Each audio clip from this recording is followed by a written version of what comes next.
Hello friends, good morning. എല്ലാവർക്കും super കൺമണി സീരിയലിൻ്റെ latest episode റിവ്യൂയിലേക്ക് സ്വാഗതം.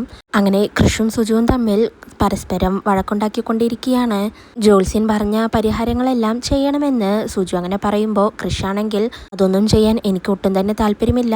ബിസിനസ് തുടങ്ങുന്നതിൻ്റെ എല്ലാ കാര്യങ്ങളും നല്ലതുപോലെ തന്നെ നടക്കുന്നുണ്ട്. പിന്നെ എന്തിനാണ് ഈ പരിഹാര കർമ്മങ്ങളെല്ലാം ചെയ്യുന്നതെന്ന് കൃഷ് അങ്ങനെ ചോദിക്കുകയാണ്. എന്നാൽ ഇടയിൽ നിന്ന് ആകെ വട്ടം തിരിയുന്നത് സാഗറാണ്. ഒടുവിൽ സാഗർ പറയുന്നുണ്ട്, നിങ്ങൾ രണ്ടുപേരും ഒന്ന് നിർത്തുന്നുണ്ടോ? നിങ്ങൾക്ക് പരസ്പരം എന്തെങ്കിലും അങ്ങോട്ടും ഇങ്ങോട്ടും പറയാനുണ്ടെങ്കിൽ നേരിട്ട് പറഞ്ഞോ, എന്നെ ഇടയിൽ കേട്ടരുത് എന്നങ്ങനെ പറയാണ്. ഒടുവിൽ അച്ഛൻ പറയുന്നതെന്തും ഞാൻ അനുസരിക്കാമെന്ന് കൃഷ് അങ്ങനെ വാക്കുകൊടുത്ത് ലാപ്ടോപ്പ് എടുക്കാൻ അകത്തേക്ക് പോവുകയാണ്. പിന്നീട് സാഗറും സുജുവും തമ്മിൽ സംസാരിക്കുന്നുണ്ട്. സുജു പറയുന്നുണ്ട്, നമുക്ക് അവനിൽ കുറച്ചുകൂടി കരുതൽ വേണം സാഗർ. അവന് ബിസിനസ് തുടങ്ങുന്നതിനു മുന്നേ നമുക്ക് എല്ലാ തടസ്സങ്ങളും മാറ്റണം. അതിനുവേണ്ട പരിഹാരങ്ങൾ ചെയ്യണം. അമ്പലങ്ങളിൽ പോകുന്നതും വഴിപാട് ചെയ്യുന്നതൊക്കെ ഞാൻ ചെയ്തോളാം. സാഗർ എന്തായാലും അവനോടൊന്ന് സൂക്ഷിക്കാൻ പറഞ്ഞാൽ മതി. ഇതെല്ലാം ഒന്ന് അവസാനിച്ചിട്ട് വേണം എനിക്കെൻ്റെ മോനെ ഒന്ന് സ്നേഹിക്കാൻ. അവനെ മനസ്സറിഞ്ഞ് മോനെ ഒന്ന് വിളിക്കണം. എത്ര നാളെന്ന് വെച്ചാൽ ഞാനിങ്ങനെ മനസ്സിൽ കൊണ്ട് നടക്കുന്നതെന്നൊക്കെ സുജു അങ്ങനെ പറയാണ്. സാഗറപ്പ പറയുന്നുണ്ട്, നീ ഇപ്പം അവൻ്റെ വാശി കണ്ടില്ലേ, അതങ്ങനെ തന്നെ പോട്ടെ. എല്ലാം നല്ലതുപോലെ ശരിയാവുന്ന സമയത്ത് നമുക്കെല്ലാം അവനോട് തുറന്നു പറയാമെന്ന് സാഗർ അങ്ങനെ പറയാണ്. അപ്പോഴേക്കും കൃഷ് അങ്ങോട്ടേക്ക് ലാപ്ടോപ്പുമായിട്ട് വരുന്നുണ്ട്. വേഗം വണ്ടി കയറ്, സമയമായി എന്ന് പറഞ്ഞ് അവർ രണ്ടുപേരെയും കേട്ടുകൊണ്ട് കൃഷ് അങ്ങനെ പോവുകയാണ്. അതിനുശേഷം രാഹുൽ അങ്ങനെ ഫോണിൽ സംസാരിച്ചുകൊണ്ട് വരികയാണ്. രാഹുൽ തൻ്റെ കൂട്ടുകാരനോടാണ് ഫോണിൽ സംസാരിക്കുന്നത്. എടാ, അവളോട് 2-3 ദിവസം സംസാരിച്ചു കഴിഞ്ഞപ്പോഴേക്കും അവൾക്കൊരു യാത്ര പോകണമെന്ന് പറഞ്ഞു. എന്നാൽ പിന്നെ ആയിക്കോട്ടെ എന്നായി. നമുക്ക് ദൈവം ഇഷ്ടം പോലെ ക്യാഷ് തന്നിട്ടുണ്ടല്ലോ, പിന്നെ നമ്മൾ എന്തിനാണ് പേടിക്കുന്നതെന്നൊക്കെ രാഹുൽ അങ്ങനെ കൂട്ടുകാരനോട് സംസാരിച്ച് ഫോൺ കട്ട് ചെയ്ത് കാറിനകത്തേക്ക് കയറാൻ നിൽക്കുന്നതും അതിനുള്ളിലുള്ള മാനസയെ കണ്ട് രാഹുൽ അങ്ങനെ ഷോക്കാവുകയാണ്. പിന്നീട് രാഹുൽ താൻ ആരാ എന്നൊക്കെ ചോദിക്കുന്നുണ്ട്. മാനസ തിരിച്ച് താൻ ആരാ എന്നും ചോദിക്കുകയാണ്. മാനസ് എന്നിട്ട് പറയുന്നുണ്ട്, ഇതെൻ്റെ ഫ്രണ്ടിൻ്റെ കാറാണ്, ഞാൻ അതുകൊണ്ടാണ് ഇതിൽ കയറിയിരുന്നതെന്ന് പറയുമ്പോൾ രാഹുൽ പറയുന്നുണ്ട്, താൻ മര്യാദയ്ക്ക് കാറിൽ നിന്ന് ഇറങ്ങ്, ഇത് എൻ്റെ വണ്ടിയാണെന്ന് പറയുമ്പോൾ മാനസ കാറിൻ്റെ നമ്പർ നോക്കുകയാണ്. അയ്യോ സോറി, എനിക്കൊരു തെറ്റുപറ്റിപ്പോയതാണ്. എൻ്റെ ഫ്രണ്ട് സാന്ദ്രയുടെ കാറാണെന്ന് കരുതിയാണ് ഞാൻ ഇതിലേക്ക് കയറിയത്. അവളിന്ന് എന്നെ കാണാൻ വരാമെന്ന് പറഞ്ഞിരുന്നു. ഞാൻ വരുമെന്ന് വിചാരിച്ചിട്ട് അവൾ കാറ് ലോക്ക് ചെയ്യാതെ പോയതാണെന്ന് വിചാരിച്ച് ഞാൻ അങ്ങനെ കയറിയതിൽ ഇരുന്നതാണ്. ഞാൻ വെരി സോറി എന്നൊക്കെ മാനസ അങ്ങനെ പറയുന്നുണ്ട്. അങ്ങനെ രാഹുലും മാനസയും തമ്മിൽ ചെറിയൊരു വഴക്കോടുകൂടിയാണ് പരിചയപ്പെടുന്നത്. അങ്ങനെ രാഹുലും മാനസയും തൻ്റെ പേരുകൾ പറഞ്ഞ് അവരങ്ങനെ പരിചയപ്പെടുകയാണ്. പിന്നീട് മാനസ തൻ്റെ ഫ്രണ്ട് സാന്ദ്രയെ ഫോണിൽ വിളിക്കുന്നുണ്ട്. എടി, നീ ഇതെവിടെയാണ്? എന്താ, നീ ഉറങ്ങാണെന്നോ? ഇന്ന് എന്നെ കാണാൻ വരാമെന്ന് നീ പറഞ്ഞതല്ലേ? ഞാനാണെങ്കിൽ നിന്റെ കാറാണെന്ന് കരുതി ഒരു ചെറുപ്പക്കാരൻ്റെ കാറിൽ അറിയാതെ കയറി ഇരുന്നു പോയി. ശരി, നമുക്കിനി പിന്നീട് ഒരു ദിവസം കാണാമെന്ന് പറഞ്ഞ് മാനസ അങ്ങനെ ഫോൺ കട്ട് ചെയ്യാണ്. പിന്നീട് അങ്ങനെ രാഹുലും മാനസയും പരിചയപ്പെടുന്നുണ്ട്. രാഹുൽ ഒടുവിൽ കാർ എടുത്ത് പോവാനായി നിൽക്കുകയാണ്. കാറിലേക്ക് കയറാൻ നിൽക്കുന്നതും രാഹുൽ മാനസയോട് ചോദിക്കുന്നുണ്ട്, തനിക്ക് എവിടെയെങ്കിലും പോവാനുണ്ടോ? ഞാൻ ഡ്രോപ്പ് ചെയ്യണോ എന്നൊക്കെ ചോദിക്കുകയാണ്. മാനസ, എങ്കിൽ ശരി, തനിക്ക് ബുദ്ധിമുട്ടാവുന്നില്ലെങ്കിൽ ഞാൻ വരാമെന്ന് പറയാണ്. അങ്ങനെ മാനസയുടെ വലയിൽ രാഹുൽ കുടുങ്ങാണ്. അവർ രണ്ടുപേരും അങ്ങനെ കാറിൽ പോകുന്നുണ്ട്. പിന്നീട് ക്യാബിലിരുന്ന് ദേവ്ജിയും മഹിയും കൂടി സംസാരിക്കുകയാണ്. മഹി പറയുന്നുണ്ട്, കൺമണിക്ക് ഇങ്ങനെ ഒരു ജോലി കൊടുത്തത് ഏറ്റവും വലിയ ക്രൂരതയാണ് ദേവ് സാർ. സാഗർ സാർ ഉണ്ടായിരുന്നപ്പോൾ ഡിസൈനിൽ മാത്രമായിരുന്നു കൺമണിക്ക് ജോലി ഉണ്ടായിരുന്നത്. അവര് എത്രത്തോളമാണ് കൺമണിയെ സ്നേഹിച്ചിരുന്നതെന്നൊക്കെ മഹി അങ്ങനെ പറയുന്നുണ്ട്. നമുക്ക് ഈ കാര്യത്തിൽ എന്ത് ചെയ്യാൻ പറ്റും മഹി? അച്ഛൻ്റെ മോളുടെയും ഈ കോപ്രായങ്ങളൊക്കെ കൺമണിക്ക് നന്നായി മനസ്സിലാവും.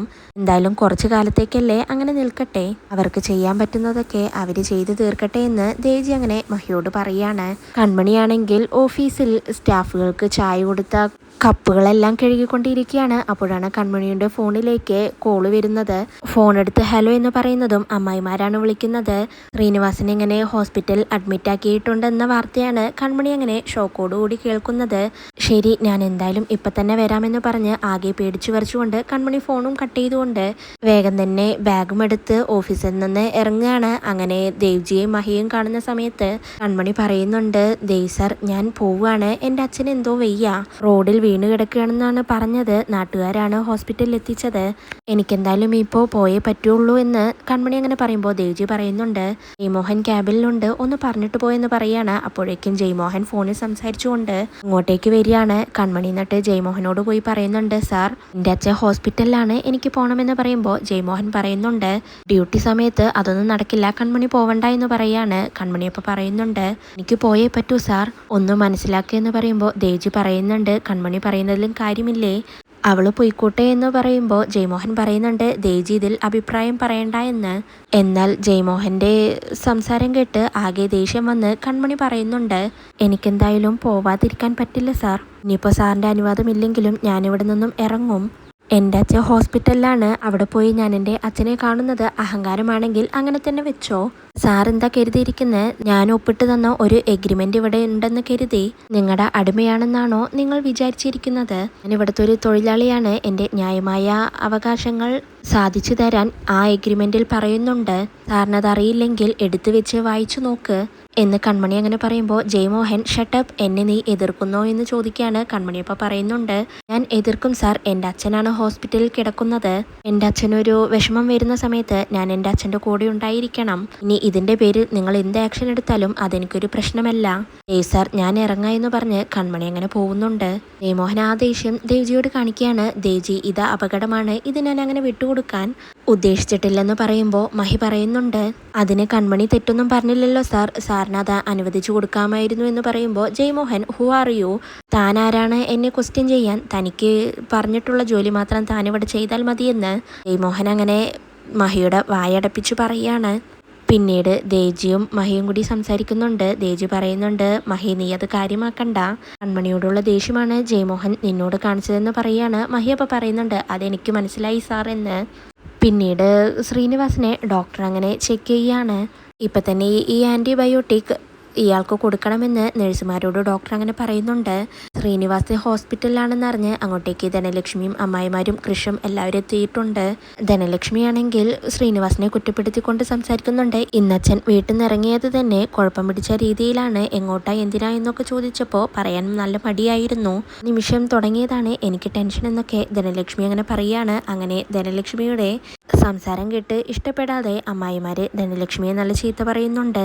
അപ്പോഴേക്കും അങ്ങോട്ടേക്ക് ഒരു നഴ്സ് വന്ന് നിങ്ങളെ ഡോക്ടർ വിളിക്കുന്നുണ്ടെന്ന് പറയാണ്. അങ്ങനെ കൃഷ് ഞാൻ കണ്ടിട്ട് വരാമെന്ന് പറഞ്ഞ് ഡോക്ടറിനെ കാണാനായി പോവുകയാണ്. ശ്രീനിവാസനെ കണ്ട് കൃഷ് ഡോക്ടറോട് എന്താണ് ഡോക്ടർ, എന്താ പറ്റിയതെന്നൊക്കെ ചോദിക്കാൻ ഡോക്ടർ അപ്പോൾ പറയുന്നുണ്ട്, കുഴപ്പമൊന്നുമില്ല, ആളിപ്പോൾ നല്ല മയക്കത്തിലാണ്, കുറച്ച് കഴിയുമ്പോൾ ബോധം വന്നോളും, ഇദ്ദേഹം മറ്റെന്തെങ്കിലും മെഡിസിൻ കഴിക്കുന്നുണ്ടോ എന്ന് ചോദിക്കുകയാണ്. കൃഷി അങ്ങനെ പറയുന്നുണ്ട്, അച്ഛന് അറ്റാക്ക് വന്നതാണ്, അപ്പോൾ അതിൻ്റെ മെഡിസിൻസ് കഴിക്കുന്നുണ്ട്, ഞാൻ ഇവരുടെ മോളെ കല്യാണം കഴിക്കാൻ പോകുന്ന ആളാണ്, കൺമണി വന്നാൽ മാത്രമാണ് അച്ഛൻ ഏതൊക്കെ മെഡിസിൻസാണ് കഴിക്കുന്നതെന്ന് അറിയുള്ളൂ എന്ന് കൃഷി അങ്ങനെ പറയുന്നുണ്ട്.